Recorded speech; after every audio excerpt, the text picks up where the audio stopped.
Cracked the concrete of the ghetto, rose grew, Amaru knew well of the beauty hiding in pain. Antebellum is about a rapper whose given name is Moses Jenkins, but his stage name is Da Nigga. Through a series of events, he gets taken back into slavery times. He has to experience slavery firsthand, and he returns to today's society. He has to live in this, this world that he created for himself as a mainstream rapper.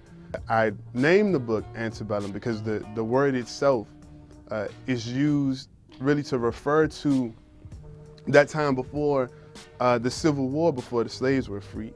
And one could say that today, if you look at what's going on in the hip hop culture and hip hop generation, whatever the case may be, that we could be in a period of enslavement. Now, people may have that opinion, people may not have that opinion, but I wanted people to be able to relate the slavery that Moses, who's the main character, has to go through to the slavery and whatever manifestation it comes out that may be present today. The idea of a rapper going back into slavery times had been intriguing to me, but what really gave me inspiration as I was writing it was my experiences teaching. I had the opportunity to teach English, high school English in a predominantly African-American school. It really struck me how removed my students were from even the concept of American slavery.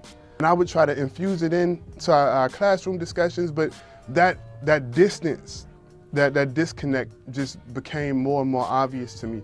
I started to feel like Antebellum could be that bridge, right? That what I didn't feel like I could accomplish in the classroom, I could accomplish with this novel. Nigga or nigger, depending on how you say it, whether you end with the ER or A, is probably one of the more or the most controversial word in the English language, not necessarily because of its meaning, but because it has so many meanings. What does it mean to have in one character both a person who is named Moses, who in the Bible freed the slaves, and to also have the nigga? And what does it mean to have this character have to experience slavery and have to go through this experience that essentially birthed the word, or at least a variation of the word, that he's now using or calling himself? And so, I want my readers to think about this. I want my readers to ponder that. I don't know if I was necessarily trying to get a statement across as much as I was really trying to make people think. I mean, at the end of the day, with all of my writing, that's really all I'm trying to do. Relative sanity level, relatives dying, unsettled relevance, why we insane? And I'm no better, I'm nothing. This storyteller puts up with hallucinations and lack of patience to end pain and suffering. The slaves revolted, I'm told that Moses was on it. He hold his staff at opponents and flaunt it and shout out from the projects to let my people go.